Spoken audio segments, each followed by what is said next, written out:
Chúc mừng Uyên Dạ. vì cái thành quả em vừa đạt được ở VNVC 2019. Chị có thể là một buổi phỏng vấn nhỏ với em cho blog của chị được không? Dạ, được. Em thích lắm. Rồi đầu tiên thì em có thể cho chị biết là năm nay có phải là năm đầu em đi thi không? Hay là lần thứ mấy rồi và cảm giác của em như thế nào? Dạ, năm nay là năm đầu mà em đi thi. Thì cảm giác á, thì sẽ có một chút lo lắng. Em nghĩ đó là năm đầu thì ai cũng như vậy. Tại vì một phần đó là mình chưa có hiểu rõ luật của cuộc thi, và mình chưa có thực sự mình tham gia, mình đứng trên sàn bao giờ hết. Nhưng mà phần lớn cảm xúc của em là thấy hào hứng. Đó là tại vì mặc dù năm đầu ra đi thi, nhưng mà đây là cơ hội đi thi mà em đã chờ đợi rất là lâu. Em đã dự định nó khoảng 2 năm trước rồi. Nên là lúc mà bắt đầu mà đi thi là cảm thấy rất vui. Đó là tại vì cuối cùng cũng đã được đi thi rồi. Vậy là cái khoảng thời gian em chuẩn bị cho cuộc thi có phải là 2 năm không? Hay là chỉ vài tháng trước em thi thôi? Chuẩn bị cho cuộc thi thì chỉ cỡ 1 tháng rưỡi. 1 tháng rưỡi. Dạ, 2 năm đó là tại vì đó là mục tiêu mà mình đặt ra. Dạ, thì tức là mình luôn muốn là mình có thể một ngày nào đó mình đứng ở trên đó để mình làm. Nhưng mà thực sự chuẩn bị thì nó chỉ tầm cỡ 1 tháng rưỡi hoặc gần 2 tháng là nhiều. Tại vì trước đó là chưa hẳn là lao vào tập liền, mà trước đó là sẽ còn rất là nhiều thứ khác. Ví dụ như phải đi kiếm cà. Em nghĩ cái kiếm cà là cái khúc mà cảm thấy tốn thời gian nhiều nhất. Và sau khi kiếm cà xong thì lại phải suy nghĩ là mình muốn thể hiện cái gì ở trên đó. Thì cái khoảng thời gian đó nó sẽ rơi vào cũng dài, cũng cỡ 2 tuần em nghĩ vậy. Thì sau đó 1 tháng cuối cùng trước khi thi là mới bắt đầu chính thức gọi là tập và tập điên cuồng. Dạ. Vậy thì cái cà phê mà em mang đi thi năm nay đó, em có thể cho chị xin một ít thông tin về nó không? Ví dụ như là cà phê đó tên là gì, đến từ đâu và lý do tại sao em chọn nó đi thi? Dạ, nó là Ethiopia Guji của Guji, Natural Process. Hết rồi. Thì flavor nó như thế nào mà khiến em có thể muốn đem nó đi? Cái cà phê đó thì nó sẽ rất là đặc biệt. Đó là tại vì flavor của nó là một cái tâm trồng trầm và tối hẳn luôn.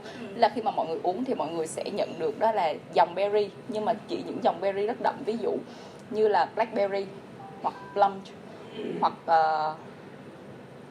blueberry, brown sugar, ví dụ vậy. Là dark chocolate, đó là mọi người sẽ tưởng tượng đến một cái loại trái cây nhưng mà tông rất trầm và tối hẳn xuống dưới. Thì thực ra cũng hơi lạ, đó là tại vì đối với em là trước giờ Ethiopia thì nó sẽ hơi tông cam hoặc tông đỏ cam một xíu. Ví dụ mọi người sẽ thấy đào mận mơ, nhưng mà cái này thì nó sẽ tông rất trầm và tối vào dòng berry. Thì đối với em đó là một cái đặc biệt ở nó. Vậy thì body texture hay là body đặc biệt rất dày. Body đặc biệt rất dày và rất ngọt. Em nghĩ là điểm mà em thích ở nó là tại vì cái ngọt của nó là ngọt rất sâu. Ngọt rất sâu và cảm thấy là hậu vị rất dài, cho nên em cảm thấy rất thích. Đó lý do em mang nó đi thi. Dạ, nghe có vẻ ngon. Rồi vậy thì trong quá trình em chuẩn bị đi thi á, thì những người nào support em, team của em bao gồm những ai? Team của em rất nhiều người. Không sao, Dạ, bao em nhiêu nghĩ, người cứ kể. dạ, em nghĩ team của em thì rất nhiều người. Đó là em sẽ kể trước, đó là đầu tiên em nghĩ đó là Okio team. Okio team, em kể Okio team trước. Đó là người đầu tiên support em, main supporter chính của em là Vũ, một bạn tên Vũ ở Okio. Thì bạn này là supporter chính, nên là bạn này gần như là làm tất cả mọi thứ chung với em làm gì thì bạn làm đó. Dạ đúng rồi, và nhiều khi là bạn còn phải chuẩn bị những thứ mà trong lúc đó em quá mệt thì bạn vẫn phải đi chuẩn bị tiếp. Dạ. Sau đó thì ngoài ra còn có chị Mỹ ở bên Okio. Thì chị Mỹ sẽ lo tất cả những khâu bên ngoài, là những khâu ví dụ như in ấn rồi khăn rồi đồ rồi ly, tất cả những cái như vậy. Thì thực ra nghe nó rất là nhỏ, nhưng mà tại vì mình không thể nào mình có thời gian để làm những chuyện như vậy nữa. Rồi sau đó là còn có Tâm ở Okio. Thì Tâm đã phụ trách em vẽ một cái bảng. Ví dụ mọi người coi vào chương trình của em là có một cái bảng vẽ rất là lớn đó, thì Tâm đã phụ em những cái đó. Rồi bạn đó vẽ luôn? Dạ đúng rồi, bạn đó vẽ. Dạ. Thì sau Okio thì chắc chắn là không thể kể tới Boscarus. Và người đầu tiên mà em kể tới Boscarus là chị Hân. Dạ. Chị Hân thì chắc chắn là chị Hân không thể kể là main supporter, nhưng mà chị Hân gần như là ở với em trong suốt một cái hành trình rất là dài.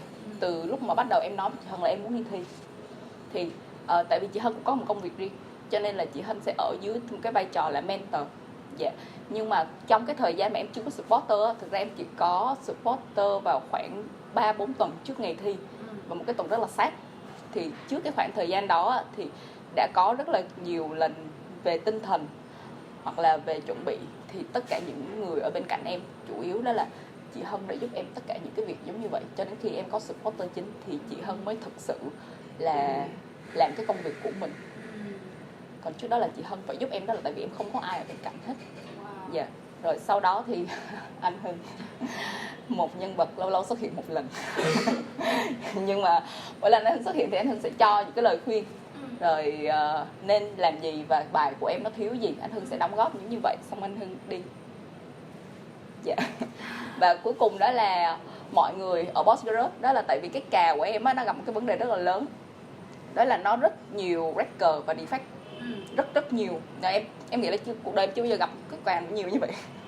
Nó có khoảng 50%. 50% là một lượng rất lớn. Đó là lý do là tại sao tụi em quyết định đó là trước khi ra là phải nhặt defect, sau khi ra là phải nhặt thêm một lần nữa. Tức là mọi người sẽ có những cái khâu đó là mọi người phải nhặt từng sàn một, và nó không thể nào là trải ra là nhặt sơ sơ được, tại vì rất nhiều. Cho nên á, là cái khoảng thời gian đi thi á, là cái khoảng thời gian mà đã phải bận rộn chuẩn bị rồi, nhưng mà còn phải bận rộn để nhặt nữa, thì không thể nào một mình mà nhặt hết được, chắc chắn. Nên là mỗi lần mà lên ca hay là mỗi lần đi làm thì mọi người đều hỏi thăm là nhặt đủ chưa, có cần mọi người giúp không. Thì sẽ có những cái buổi tối mà mỗi người một sàn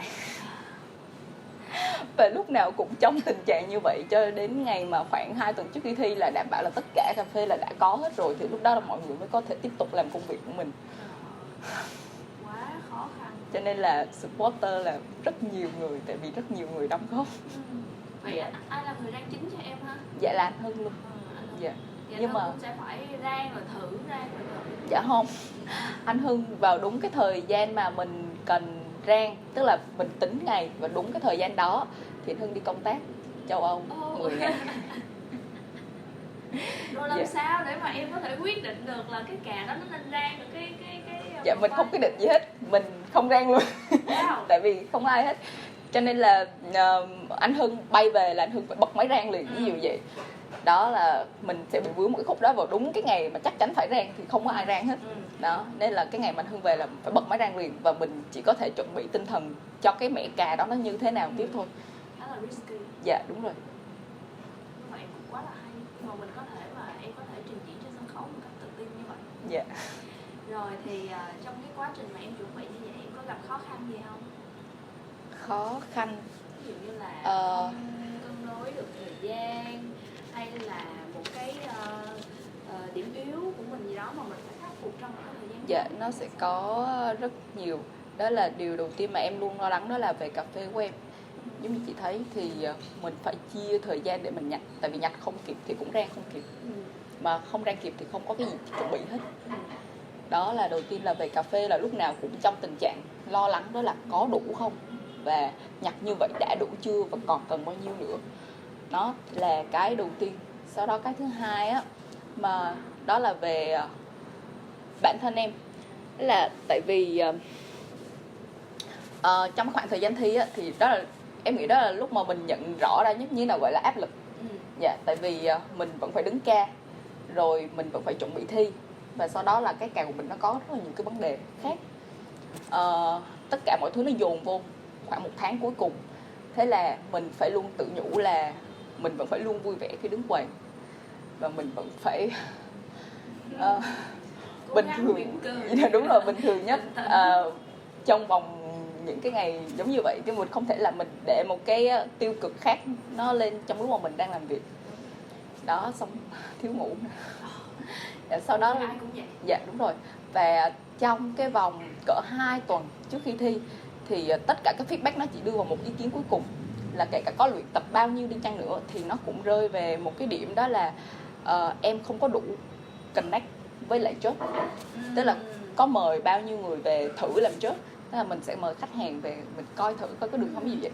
Có mời bao nhiêu lần về, và kể cả anh Hưng hay là chị Hân hay là bất kỳ ai đã từng làm chốt thì họ đều gom về một cái mối duy nhất, đó là em không có đủ truyền cảm hứng. Và vào cái khoảng thời gian đó mà ví dụ mình nghe giống như vậy, không khác nào là em lên đó không làm gì hết ngoài em làm cà phê vậy thôi. Dạ.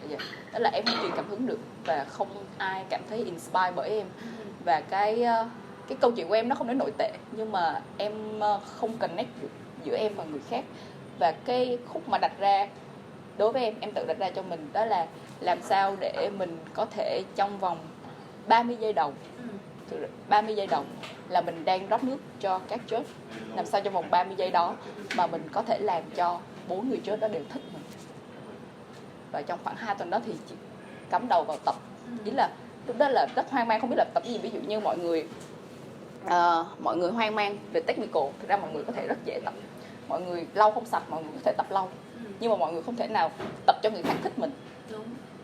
Cái đó nó nằm ở cái ngoại trừ cái câu chuyện thì còn là cái cảm xúc của mình. Đó, nó là một cái cảm xúc. Và lúc đó là mình thực sự mình rất mệt, mình không biết phải truyền cái gì cho họ bây giờ. Rồi em đã vượt qua những cái điều đó như thế nào? Hay là em có cảm thấy là mình vẫn còn phải cải thiện cái điều đó? Em nghĩ là em đã thể hiện tốt nhất những gì mình có thể ở trên đó.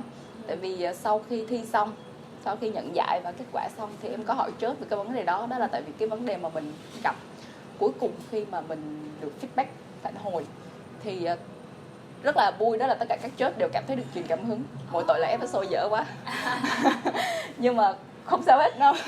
Cuối cùng cũng đã làm được. Dạ đúng rồi, giống như kiểu như là cái khúc mà nghe họ nói ở đằng sau cái cuộc thi thì họ đã nói là thực sự là cái bài của em cảm thấy rất là thuyết phục. Và họ cảm thấy là, tại vì em có hỏi thì một số chớt đó là họ đi theo mình từ đầu đến cuối luôn, là từ vòng loại, từ vòng semi và vòng final họ đều ở đó.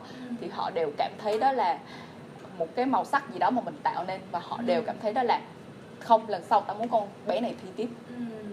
Đó là một cái rất là vui khi mà mình hỏi những cái chớt mà theo mình từ đầu cuộc thi đến cuối cuộc thi. Cũng giống như là dấu ấn cho đúng mọi rồi, người. Đúng rồi. Vậy thì cái điều gì mà em cảm thấy tự hào nhất trong cái phần thi của em? Là điều đó. Là dấu ấn. Dạ, đó cũng là cái mà em hỏi tất cả các chớt rồi liệu họ cảm thấy như thế nào. Dạ. Vậy thì nếu mà thi những cái năm sau nữa đó, em thấy mình có cần cải thiện thêm cái gì không? Technical hay là khâu chuẩn bị hay là sao? Em nghĩ là vấn đề chọn cà chắc. chọn một loại cà đỡ mệt hơn. Câu chuyện buông thở. Ngoài ra thì em nghĩ là kiến thức là rất quan trọng. Đó là không hẳn đó là mình lên mình thi thì mình cảm thấy là mình không đủ kiến thức. Mà tại vì khi mà mình lên mình thi thì mình biết được rằng tất cả cái kiến thức của mình nó đều chỉ dùng trong 15 phút đó. Và nó không phải là mình có tất cả thời gian trên trái đất này để mình test những cái shot cà phê mà mình thích và mình thử nó lại nhiều lần, mà tất cả chỉ có thể dùng vào một shot. Ví dụ vậy, thời gian của mình chỉ có thể kéo bằng một shot và tất cả các yếu tố mà mình chỉnh đều có thể chỉ chỉnh trong một shot đó. Thì giống như kiểu như là có kiến thức nhưng mà phải làm sao áp dụng một cách tối đa nhất có thể. Đó, em nghĩ là cái đó thì em sẽ luyện thêm. Dạ, tại vì trên nó rất căng thẳng và xảy ra rất là nhiều chuyện khi mà mình không điều chỉnh được, không có ai có thể giúp mình hết. Đó là về bản thân một năm mình cũng đã có kinh nghiệm rồi ha. Dạ. Sau thì nó sẽ đỡ hơn. Rồi dành cho những bạn sẽ thi VNVC sắp tới, có thể là bạn bè của mình hoặc là những bạn barista sau này. Dành cho những bạn thi VNCT sắp tới, có lời khuyên gì không? Là đầu tiên là mọi người phải tập trung vào cái điều mà mình thực sự mong muốn. Là tại vì em cũng gặp rất nhiều người, em đều khuyến khích mọi người đi thi. Thì em khuyên mọi người đó là ví dụ như mình đi thi thì mình nên có một cái mục tiêu rất là rõ ràng. Mình không nên là đặt là đi thi cho biết luật, hoặc là đi thi để đứng một lần trên đó để biết. Tại vì thực ra khi mà mình vô cảm giác mình đi thi, mình biết đó là không phải một mình ở trên đó, mà đang có rất nhiều người theo mình, giúp mình, tin mình và hỗ trợ mình. Nên là phải đặt một cái mục tiêu rất là rõ ràng là thứ nhất. Thứ hai đó là phải luôn nghiêm túc với bản thân mình. Là mình đã đặt ra rồi thì kể cả có ai nói gì đi chăng nữa thì mình vẫn phải stay firm. Mình vẫn phải luôn luôn bảo vệ cái quan điểm. Đúng rồi, mình phải luôn bảo vệ cái quan điểm đó. Và khi nó đủ mạnh mẽ thì mọi người vẫn sẽ tiếp tục mình và giúp mình những cái lúc mà mình không ngờ nhất. Quan trọng là mọi thứ phải tập trung vào bản thân mình muốn gì. Cho nên là mấy bạn đi thi thì mấy bạn nên đặt một cái mục tiêu rõ ràng, và càng rõ ràng càng dễ hình dung càng tốt. Rồi, năm sau với một cái năng lượng này và những cái kinh nghiệm mà em đã tích lũy được năm nay thì em sẽ đạt được rất là nhiều thành công lớn chứ không phải chỉ là một năm không. Yeah. Và cảm ơn Uy vì bài phỏng vấn nha.